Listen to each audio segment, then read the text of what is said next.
E aqui nós temos a foto do crânio desse mesmo indivíduo pós-morte. Então, nós podemos, através da utilização de programas que utilizam medições precisas, identificar corretamente se a gente está falando do mesmo indivíduo.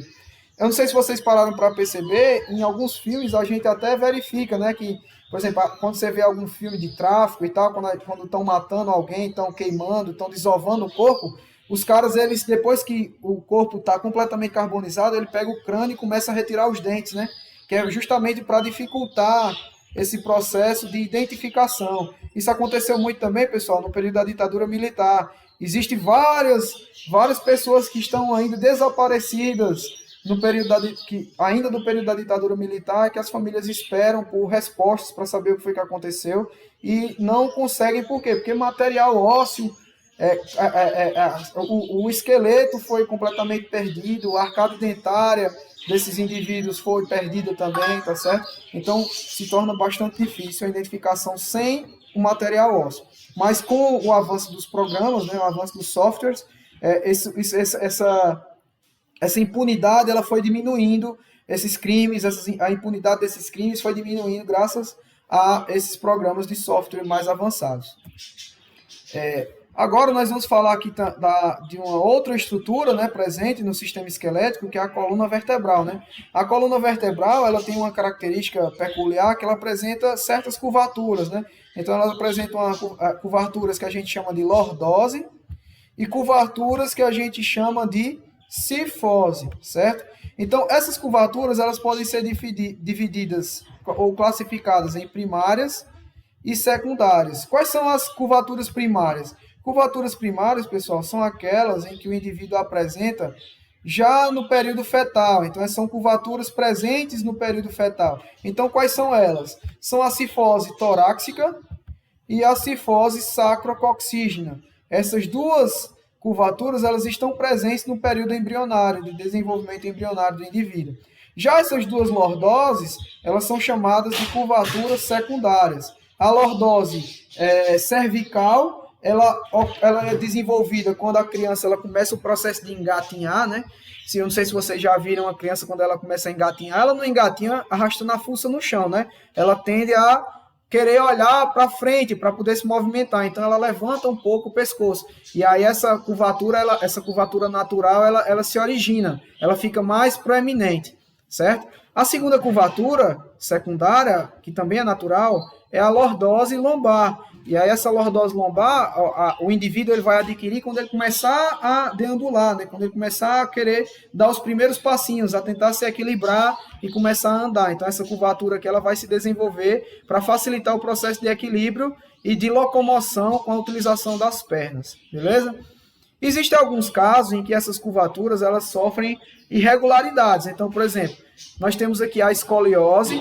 Quem nunca viu, né, aquelas pessoas que andam com aquelas mochilas, né, que tem aquela faixa transversal, né? Então essas mochilas que tem essa faixa transversal, geralmente elas geram essa escoliose, que é esse desvio lateral, né, da coluna vertebral. Existem pessoas também que possuem uma cifose mais avantajada, que a gente chama de hipercifose, e existem pessoas que possuem uma lordose mais proeminente, que a gente chama de hiperlordose.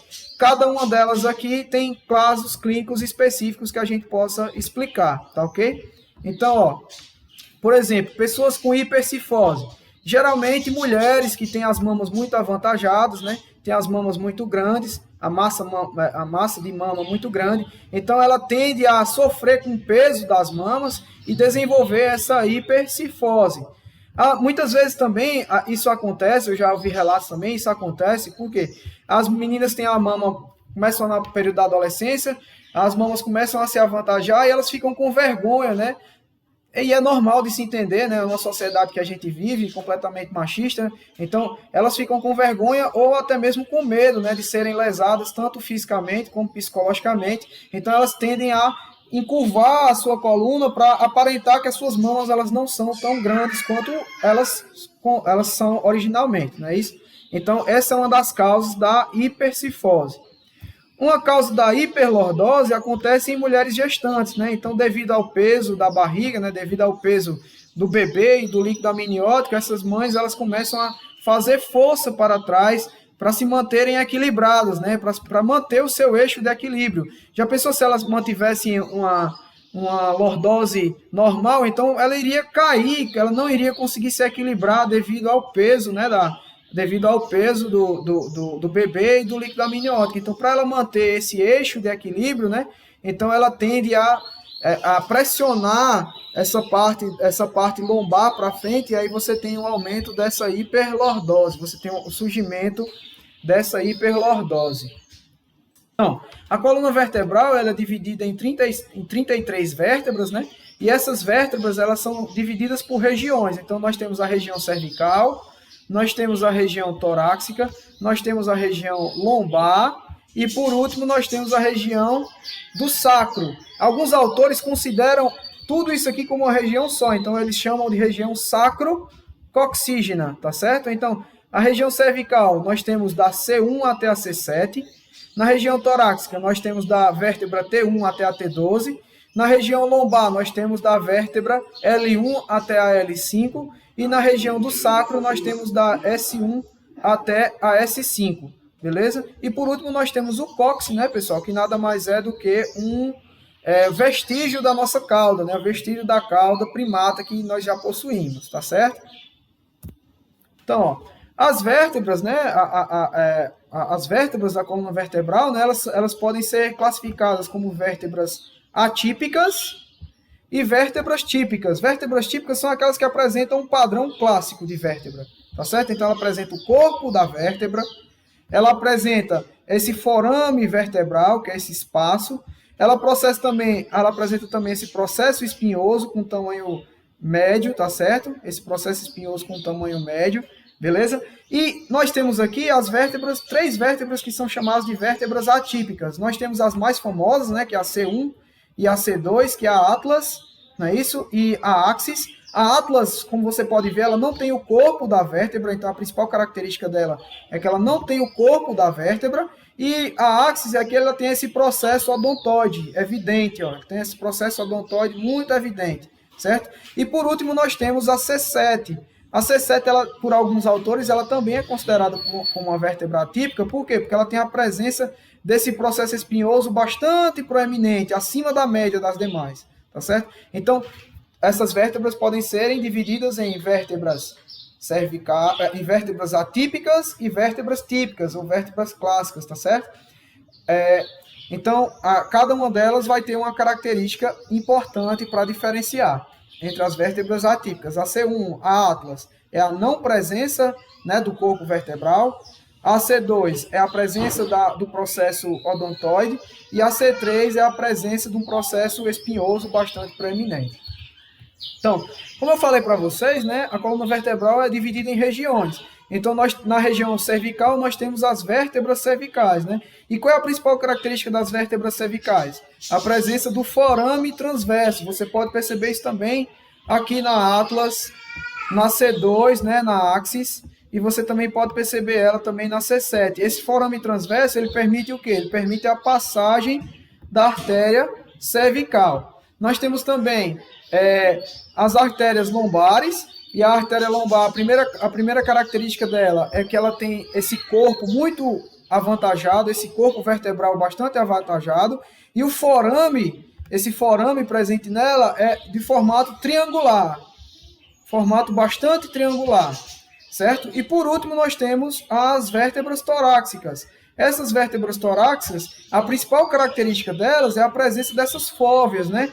Essas fóveas costais. Essas fóveas costais são os locais onde vão estar fixadas as costelas, né? Então as costelas vão estar fixadas aqui, ó. As costelas vão estar fixadas, vão surgir, né? Vão surgir, né? Até para fazer o fechamento lá no externo, né? Elas vão partir, né, dessas vértebras torácicas. Então, para que elas partam dessas vértebras torácicas, elas têm que ter uns pontos de fixação, que são essas fóveas costais. O sacro, né? O sacro, ele é formado pela fusão de 5 vértebras. Então, ela é formada pela fusão das 5 vértebras sacrais. E, por último, nós temos o cóccix, que é formado pela fusão de 4 vértebras, tá certo? E eles são remanescentes da nossa cauda. Então, a fusão de 4 vértebras. e eles são remanescentes da nossa cauda.